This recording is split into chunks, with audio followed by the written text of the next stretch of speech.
YouTube के इस channel में हम सभी व्यक्तियों का स्वागत करते हैं जो भी हमारे चैनल के माध्यम से जुड़े हुए हैं। तो शिक्षा जगत से संबंधित किसी भी खबर को दोस्तों पाने के लिए आप हमारे चैनल को सब्सक्राइब कर लीजिए और बेल आइकन जरूर एक्टिव कीजिए, ताकि पल पल की जो अपडेट है वो अपने चैनल के माध्यम से हम पहुँचाते रहें।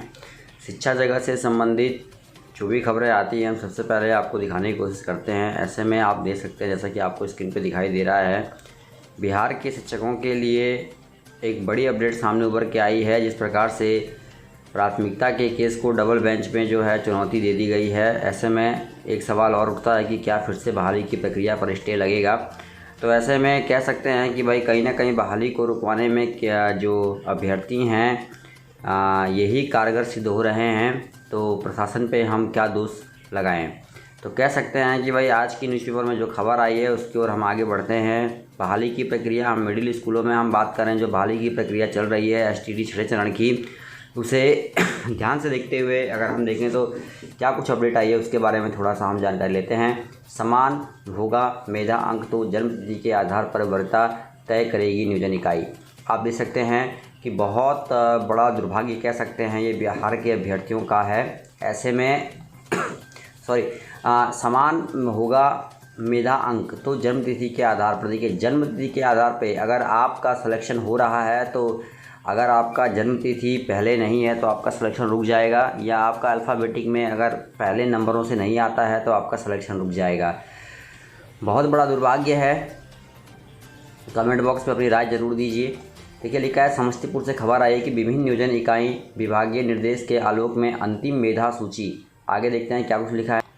देखिए आगे लिखा है, अंतिम मेधा सूची शिक्षक बहाली के लिए जारी नियम के तहत इस तरह का फैसला लिया गया है। इस नियम ने कई अभ्यर्थियों को फ़ायदा पहुंचाया है तो कई को नुकसान। जिले में प्रारंभिक शिक्षक बहाली के तहत कक्षा 1 से 5 के लिए अनुसार मेधा अंक समान रहने पर जन्मतिथि के आधार पर पहले दूसरे नंबर को तय किया जाएगा। रिक्ति के अनुपात में 5 गुना अंतिम मेधा अंक में आने वाले अभ्यर्थी शामिल होंगे। आप देख सकते हैं। और आगे क्या लिखा है, देखिए, शिक्षक बहाली के लिए जारी नियम के तहत इस तरह का फैसला लिया गया है। इस नियम ने कई अभ्यर्थियों को फ़ायदा पहुंचाया तो कई को नुकसान। जिले में प्रारंभिक शिक्षक बहाली के तहत कक्षा 1 से 5 की मेधा अंक को बनाने में यह नियम जो है वो लागू किया जा रहा है। तो कह सकते हैं कि इससे कई छात्रों को फ़ायदा मिलेगा, तो कुछ लोगों को इसका जो है फ़ायदा नहीं भी मिल सकता है। अब देखिए खबर मैंने जो कल आपको दिखाई थी उसमें हम देखेंगे कुछ महत्वपूर्ण बातें थी। देखिए लिखा है, मेधा अंक समान रहने पर नाम के अक्षर से पहली दावेदारी, यानी कहा गया है कि अब नाम के अक्षर से कहा गया है कि भाई पहली जो दावेदारी होगी। देखिए आप जैसा कि आप देख सकते हैं यहाँ पे लिखा है मिडिल स्कूलों के लिए है ये, ठीक है। तो मेधा अंक समान रहने पर भी नाम के अक्षर से दावेदारी की बात कही जा रही है, यानी कि बहाली में जो है वो त्वरित गति से एक बड़ा बदलाव देखने को मिला है।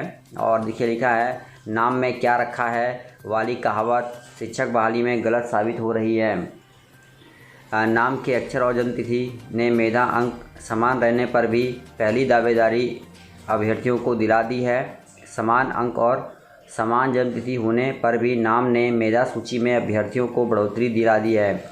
मिडिल स्कूलों के लिए जारी मेधा सूची इसकी गवाही दे रही है, जहां नाम की वजह से कई अभ्यर्थियों पीछे हो गए हैं। तो देख सकते हैं कि एक बड़ी अपडेट जो है वो आ रही है उभर के, और कहा जा रहा है कि मिडिल स्कूलों में शिक्षक बहाली की प्रक्रिया चल रही है। इसमें नाम के आधार पे, यानी कि जो भी STT छठे चरण की नियोजन प्रक्रिया चल रही है उसमें नाम के आधार पे जो है छात्रों को वरीयता दी जा रही है फाइनल मेरिट लिस्ट तैयार करने में।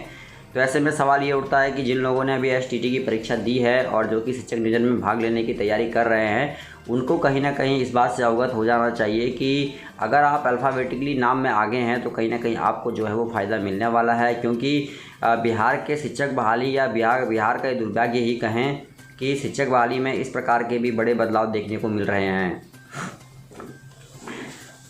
आगे देखिए लिखा है, मेधा सूची जारी, जन्मतिथि पहले उन्हें मिले पहली जगह, समान अंक और जन्मतिथि होने पर नाम से मिलेगी प्राथमिकता।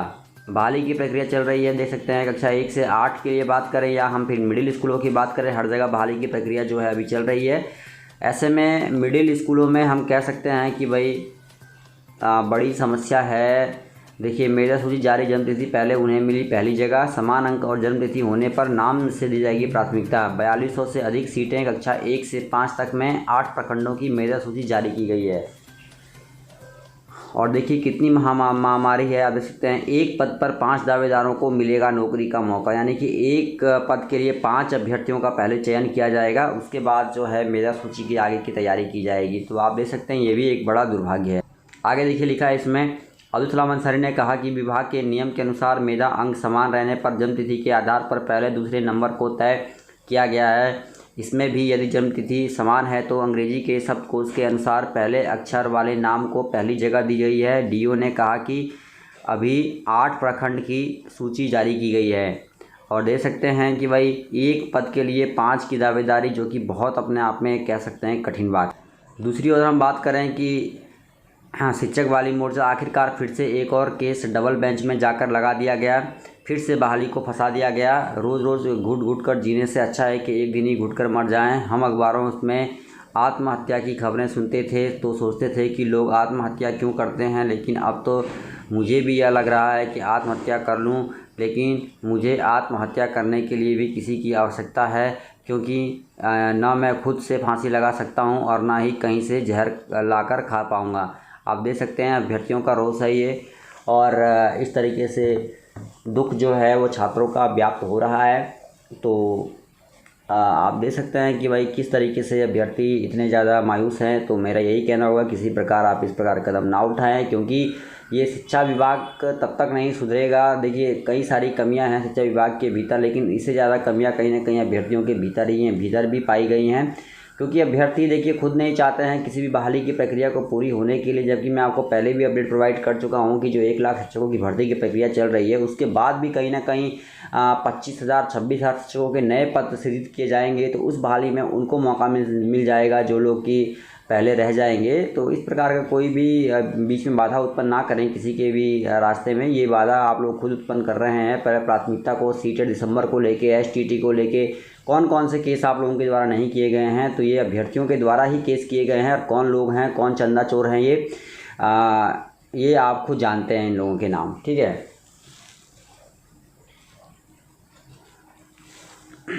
देखिए लिखा यह मेरा अंतिम पोस्ट है, अब मैं जान गया ये लोग बहाली नहीं होने देगा। आप देख सकते हैं कितना आक्रोश है छात्रों के अंदर। आगे जो खबर आई है दोस्तों, देखिए लिखा है कि लोक शिक्षकों को बहाल किया जाए। बिहार प्रदेश लोक शिक्षक संघ के प्रदेश संयोजक चंदा पांडे ने लोक शिक्षकों को बहाल करने की बात की है। देखिए लोक शिक्षकों की बहाली की मांग भी तेज हो गई है।